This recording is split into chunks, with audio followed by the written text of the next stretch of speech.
Kottarakkara നീലേശ്വരത്ത് bus കാത്തു നിന്നവരുടെ ഇടയിലേക്ക് tipper lorry ഇടിച്ചു കയറി. 4 പേരും മരണമടഞ്ഞു ഓൺ ദ സ്പോട്ടിൽ. ഈ സംഭവം നടക്കുന്നത് രാവിലെ കുട്ടികളൊക്കെ സ്കൂളിൽ പോകുന്ന സന്ദർഭത്തിൽ. ഏകദേശം 8 പേര് ആ നീലേശ്വരത്തെ ബസ് സ്റ്റോപ്പിൻ്റെ അവിടെ ഭിത്തിയോട് ചേർന്ന് നിന്നിരുന്നു. ആ ഭിത്തിയിലേക്ക് വന്ന് ടിപ്പർ ലോറി ഇടിക്കുകയായിരുന്നു. ഇടിച്ച സമയം ഇടിയുടെ ആഘാതത്തിൽ ടിപ്പർ ലോറിയിലെ മണ്ണ് അവിടെ കുഴിയിൽ നിന്ന് പുറത്തേക്ക് വീഴുകയും ചെയ്തു. മണ്ണിനടിയിൽ നിന്നാണ് 2 പേരെ പുറത്തെടുത്തത് തന്നെ. 4 പേര് ഓൺ ദ സ്പോട്ടിൽ മരണപ്പെട്ടിട്ടുണ്ട്. മരിച്ച ഒരാൾ ബസ് കാത്തു നിന്ന ഹരിലാൽ എന്ന ട്യൂട്ടോറിയൽ അധ്യാപകനാണ്. അദ്ദേഹത്തിൻ്റെ മകനെ ബസ് കയറ്റി അയക്കി അദ്ദേഹം വന്നതാണ്. പാർട്ടിയിൽ നിന്നും അജയകുമാർ എന്ന 2 കുട്ടികൾ ഓൺ ദ സ്പോട്ടിൽ മരിച്ചു. അപകടം നടന്നത് ഈ ടിപ്പർ ലോറിയുടെ പാച്ചിൽ കൊണ്ട് തന്നെയാണ്. ഒന്നാമത് ടിപ്പർ ലോറിയിലെ മണ്ണ് കള്ളക്കടത്ത് ആയിട്ട് കിടത്തുന്നതാണ്.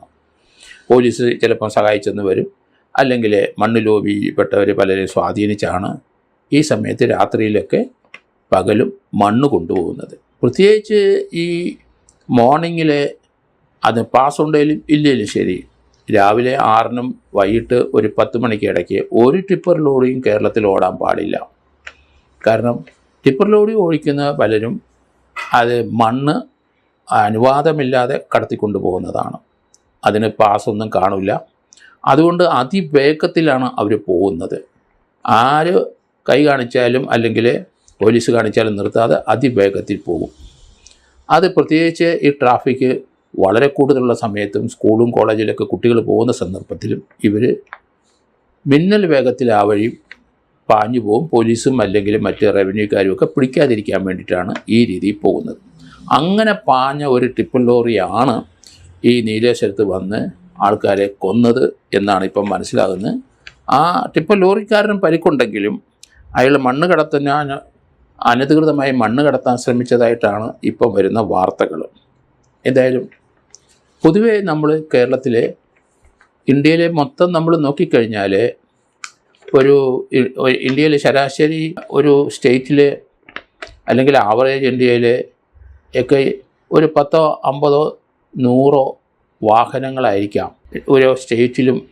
നമുക്ക് സ്ക്വയർ ഫീറ്റ് വെച്ച് നോക്കിക്കഴിഞ്ഞാൽ അല്ലെങ്കിൽ ജനസംഖ്യ വെച്ച് നോക്കിക്കഴിഞ്ഞാൽ കേരളത്തിൽ ഏകദേശം 426 വാഹനങ്ങൾ ഉണ്ട്. അതേസമയത്ത് മറ്റ് സംസ്ഥാനങ്ങളിലൊക്കെ 30, 40 വാഹനങ്ങളെ ഉണ്ടാവുകയുള്ളൂ.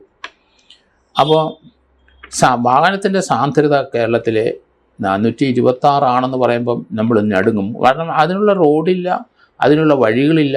അത്ര വാഹനങ്ങൾ പോകുന്നത് കൊണ്ട് സർവ്വ റോഡിലും ഗ്രാമീണ പ്രദേശത്തും തിരക്കാണ്. അപ്പോൾ അതുകൊണ്ട് വാഹനങ്ങളെ പ്രത്യേകിച്ച് ടിപ്പർ ലോറിയും ഹെവി വെഹിക്കിളും ഒക്കെ നിയന്ത്രിക്കേണ്ടിയിരിക്കുന്നു. നമ്മുടെ കുട്ടികൾ പലരും ജീവൻ നഷ്ടപ്പെടുന്ന കാഴ്ചയാണെന്ന് കാണുന്നത്. കേരളത്തിൽ അമേരിക്കയിലെ 500 അവിടുത്തെ സാന്ദ്രത വെഹിക്കിൾ 536 പറയുന്നെങ്കിലും കേരളത്തിൽ 426 ഉണ്ട്. ഇന്ത്യയിൽ അത് ഏകദേശം 10, 50, 100-നകത്തേ ഉള്ളൂ എന്ന് നമ്മൾ കരുതി മറ്റ് സ്റ്റേറ്റുകളിൽ. അപ്പം കേരളത്തിലെ ഈ അപകട സ്ഥിതി നമ്മൾ മനസ്സിലാക്കണം. കാരണം മറ്റ് ചില രാജ്യങ്ങളിലൊക്കെ പൊതുവേ അവർ KSRTC പോലെ ബസ്സിനകത്താണ് പോകുന്നത്, പലരും കാറുള്ളവരൊക്കെ. കാരണം തിരക്കും റോഡിൻ്റെ അപര്യാപ്തത എല്ലാം കാരണം പലർക്കും സുഖമായിട്ട് വീടിൻ്റെ മുന്നിൽ നിന്ന് കയറത്തക്ക രീതിയിൽ ബസ്സുകൾ പല സ്ഥലങ്ങളിൽ ഓടിക്കൊണ്ടിരിക്കുന്നു. കേരളത്തിൽ അത് പരീക്ഷിക്കേണ്ടിയിരിക്കുന്നു നാം. കാരണം നമ്മുടെ കൺട്രോളിലല്ല കാര്യങ്ങൾ നീങ്ങുന്നത്. പല അപകടങ്ങളും ഒന്നിനു പുറകെ ഒന്നായി നമ്മൾ കണ്ടുകൊണ്ടാണ് ഇരിക്കുന്നത്. ഇനി ധാരാളം അപകടങ്ങൾ ഉണ്ടാവുകയും ചെയ്യും. കാരണം വാഹനങ്ങൾ അത്ര കൂടുതലാണ് നമ്മുടെ റോഡുകളിൽ. ഗ്രാമീണ റോഡുകളിലൊക്കെ കൂടുതലാണ്. ഓരോ വീട്ടിലും 1, 2, 3 വാഹനങ്ങളുണ്ട്. പിന്നെ 2 വീലർ ഏറ്റവും വിൽക്കപ്പെടുന്ന ഒരു സംസ്ഥാനം നമ്മുടെ കേരളമാണ്. സർവ്വ വഴി കൂടെയും 2 വീലറും ഓടിപ്പോകുന്നതും കാണാം. പ്രത്യേക വഴിയൊന്നും വേണമെന്നില്ല, അല്ലാതെ 2 വീലർ പോകും. അതുതന്നെയല്ല, കുട്ടികൾ മുഴുവൻ 2 വീലറിൻ്റെ സൈലൻസർ തുറന്നു വെച്ച് അമിതമായ ശബ്ദം ഉണ്ടാക്കി എയർ പൊല്യൂഷനും അതുപോലെ ഒപ്പം തന്നെ സൗണ്ട് പൊല്യൂഷനും ഉണ്ടാക്കിയിട്ടാണ് ഓരോ 2 വീലറും ഇവയുടെ സഞ്ചരിക്കുന്നത്. അതിൻ്റെ സൈലൻസർ തുറന്നു വെച്ച് പോകുന്ന വാഹനത്തിൻ്റെ തീർച്ചയായിട്ടും പിടിച്ചെടുക്കണം ട്രാഫിക്കും കേരള പോലീസും. കാരണം എല്ലാ റൂട്ടുകളിലും രാത്രിയും പകലും ഈ കുട്ടികൾ അമിത വേഗത്തിൽ വാഹനം ഓടിച്ചു കൊണ്ടുപോയി അതിൻ്റെ സൈലൻസ് തുറന്നു വെച്ച് രാത്രിയിൽ പലർക്കും റോഡ് സൈഡിലുള്ളവർക്കൊന്നും ഉറങ്ങാൻ പറ്റാത്ത അവസ്ഥയിലേക്ക് എത്തിക്കഴിഞ്ഞു. അമിത വേഗതയിലും അതിവേഗതയിലും അവർ വാഹനം ഓടിച്ച് ആ സൈലൻസർ തുറന്ന് വെച്ച്, കാരണം വെടിക്കെട്ട് പോലെയുള്ള ശബ്ദങ്ങളും നമുക്ക് ഇടയ്ക്കിടയ്ക്ക് കേൾക്കാം. പൊട്ടിപ്പോകുന്ന ആ ടൂ വീലറും മനുഷ്യന് ആർക്കും ഉറങ്ങാൻ കൂടി കഴിയത്തില്ല, സൈലൻ്റായിട്ട് ഒരിടത്ത് ഇരിക്കാൻ കഴിയില്ല, കാരണം ശബ്ദം, ചുറ്റുവട്ടത്തിലുള്ള ശബ്ദം കാരണം.